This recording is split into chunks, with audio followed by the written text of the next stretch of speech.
Hello friends, welcome to Sangeetha's food gallery in Tamil. நாம் இன்னைக்கு புடலங்காய் சாம்பார் எப்படி செய்யுதுன்னு பார்க்கலாம். இது ரொம்ப ஈஸியாக செய்யக்கூடிய ஒரு ரெசிபி. வாங்க இதை எப்படி செய்யுதுன்னு பார்த்துடலாம். இந்த சாம்பார் செய்யறதுக்காக 1/2 கப் துவரம்பருப்பு எடுத்திருக்கேன். இதை நல்லா கழுவிட்டு ஒரு குக்கரில் சேர்த்துருக்கேன். இதில் 2 பல் பூண்டு சேர்த்துக்கலாம். கூடவே 1/2 டீஸ்பூன் மஞ்சத்தூள் கூட சேர்த்துக்கலாம். இதில் தேவையான அளவு தண்ணி சேர்த்துக்கலாம்.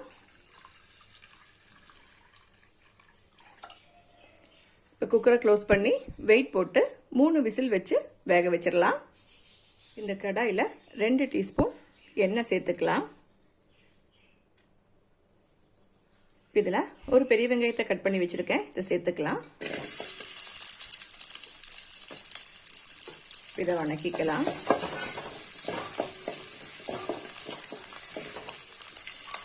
இந்த வெங்காயம் எல்லாம் வதங்கிடுச்சு.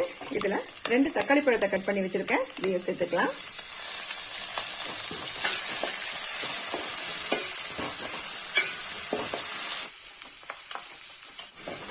இந்த தக்காளி எல்லாம் வதங்கிடுச்சு.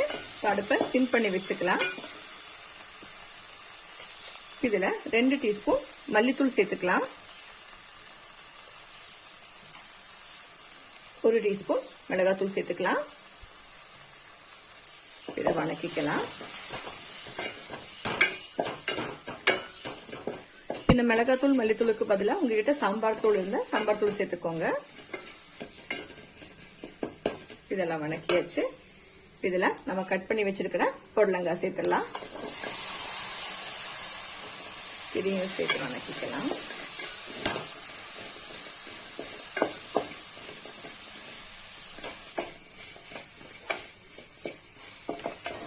இதெல்லாம் நல்லா வணக்கியாச்சு. இதுல 1 கப் அளவுக்கு தண்ணி சேர்த்துக்கிறேன்.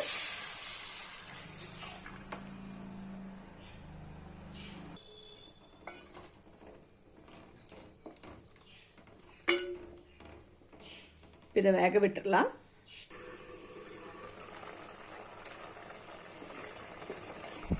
இப்ப பாருங்க, இந்த காயெல்லாம் நல்லா வெந்துடுச்சு. இப்ப இதுல நம்ம வேக வச்சு எடுத்து வச்சிருக்கிற பருப்பை சேர்த்துடலாம்.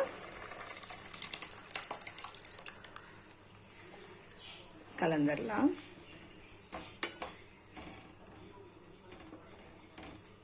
இதுல தேவையான அளவு உப்பு சேர்த்துக்கலாம். இதை கொதிக்க விட்டுடலாம். இப்ப பாருங்க, இதெல்லாம் நல்லா கொதிச்சிடுச்சு. இதுல 3 டேபிள் ஸ்பூன் அளவுக்கு தேங்காவை நல்லா பேஸ்டா அரைச்சி வச்சிருக்கேன், இதை சேர்த்துக்கலாம். இதை கலந்துடலாம்.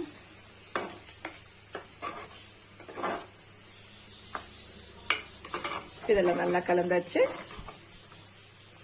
அடுப்பை மீடியம் ஃப்ளேம்ல வச்சு ஒரு 2 நிமிஷம் கூட கொதிக்க விட்டுடலாம். இந்த சாம்பாருக்கு புளி சேர்க்க தேவையில்லை. அதே மாதிரி தேங்காய் விழுதும் ஆப்ஷனல் தான், நீங்க விருப்பப்பட்டா சேர்த்தா போதும், இல்லைன்னா சேர்க்க வேண்டாம். அவ்வளவுதான். குழம்பெல்லாம் நல்லா கொதிச்சிருச்சு. அவ்வளவுதான். குழம்பு 2 நிமிஷம் கொதிக்க விட்டாச்சு. அடுப்பை ஆஃப் பண்ணிடலாம். இந்த குழம்புல தாளிச்சு சேர்த்துடலாம். ஒரு பேன் சூடு பண்ண வச்சிருக்கேன். இதுல 1 டேபிள் ஸ்பூன் தேங்காய் எண்ணெய் சேர்த்துக்கிறேன். நான் இப்ப இந்த சாம்பார் தாளிக்கிறதுக்காக தேங்காய் எண்ணெய் தான் சேர்த்திருக்கேன். தேங்காய் எண்ணெயில தாளிக்கும் போது இந்த சாம்பாருக்கு நல்ல ஒரு ஃபிளேவர் கிடைக்கும். நீங்க வேணா சன்ஃபிளவர் ஆயில் கூட சேர்த்துக்கலாம். இந்த எண்ணெய் சூடாயிடுச்சு. இதுல 1/4 டீஸ்பூன் வெந்தயம் சேர்த்துக்கலாம். 1 டீஸ்பூன் கடுகு சேர்த்துக்கலாம். இதுல ஒரு 6-7 சின்ன வெங்காயத்தை தட்டி வச்சிருக்கேன், இதை சேர்த்துக்கலாம். ஒரு காஞ்ச மிளகாய் சேர்த்துக்கிறேன். கூடவே கருவேப்பிலை கூட சேர்த்துடலாம். சின்ன வெங்காயத்தை இந்த மாதிரி தட்டி சேர்க்கும் போது இந்த குழம்புக்கு நல்ல ஒரு ஃபிளேவர் கிடைக்கும். இதெல்லாம் நல்லா வணங்கியாச்சு. அடுப்பை ஆஃப் பண்ணிக்கலாம். இதை நம்ம ரெடி பண்ணி வச்சிருக்கிற சாம்பார்ல சேர்த்துடலாம்.